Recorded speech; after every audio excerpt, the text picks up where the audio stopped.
సెలయేళ్ళు పారుతుంటే ఓ పిల్ల ఎదగులుగుతుండే లోలోన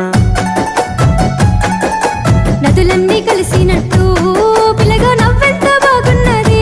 నీలోన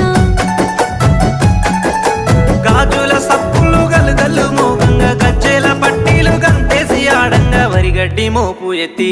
ఓ పిల్ల వయ్యారి నడుము పవే ఈ వేళ